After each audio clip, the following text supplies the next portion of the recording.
I'm going to walk you guys through the process of deploying to Heroku. First, you need a repository cloned to your computer, and I have mine here. And then we can create a React app. Let's call it Movie API. We need to create two, one for the API, another one for the React web app.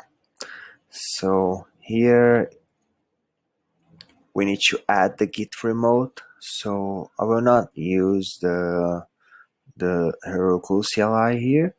I will just use straight up Git. So we need to call the remote for the API Heroku API. Just make sure it's called Heroku API and Heroku Web for the web. We have the API added now. Let's confirm. Oops, it's not removed, it's remote. And it's there. And we need to configure in here, configure the environment variables. These are the credentials to connect to our Neo4j Aura database that we created before this one.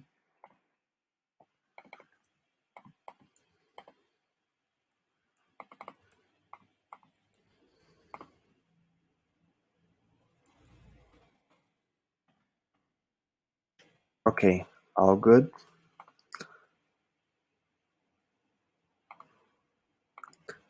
Now we can create another app. Oh, first let's grab the URL for that one. Okay, let's create another app for our web app.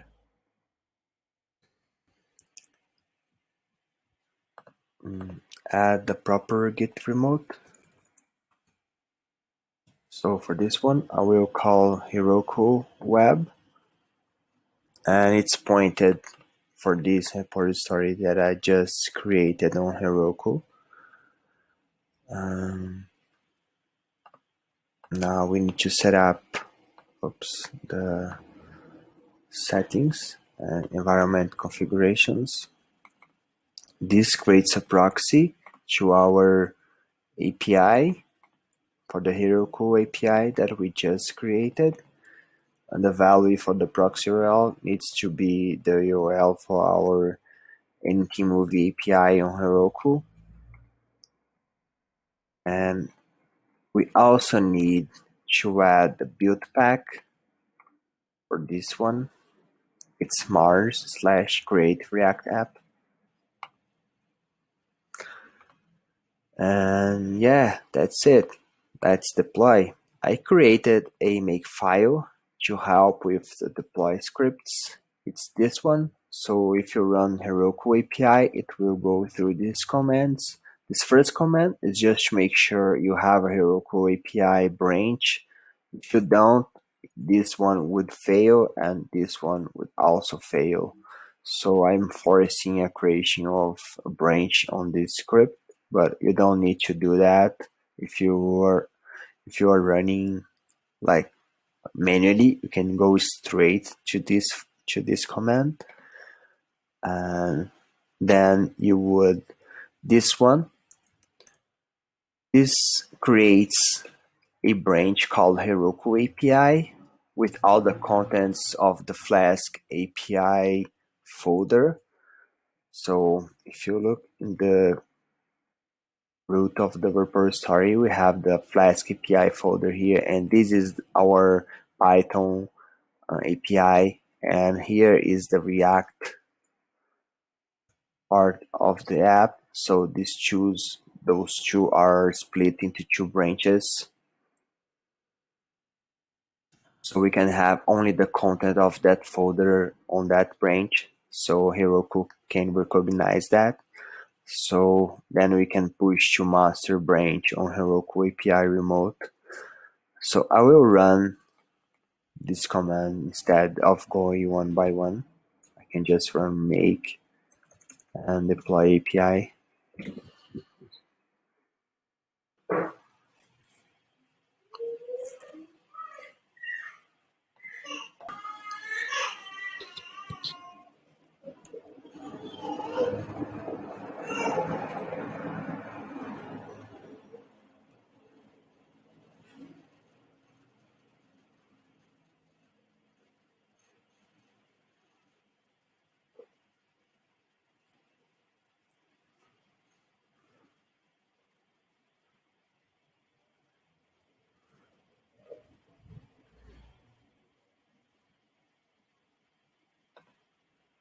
API is deployed.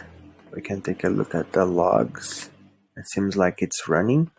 Let's deploy our web also.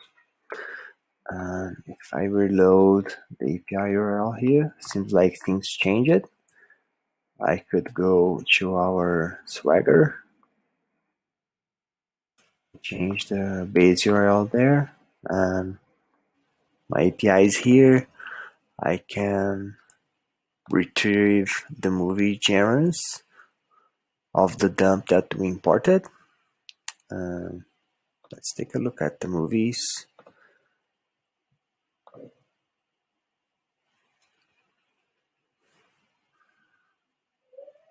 I think it's a lot of movies, will take a while.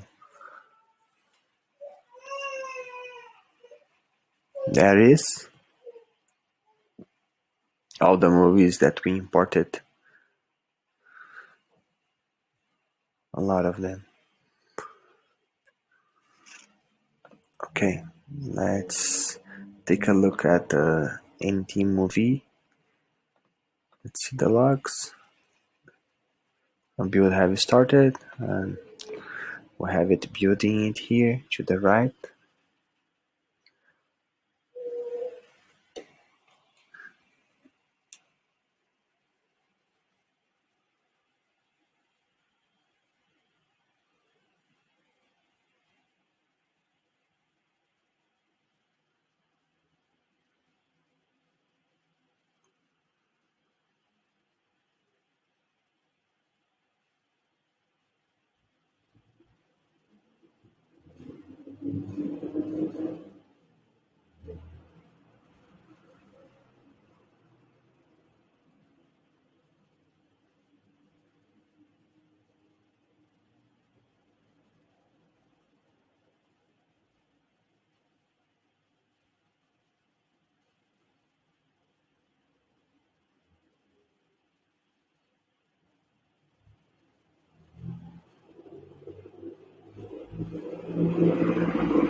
And it's deployed.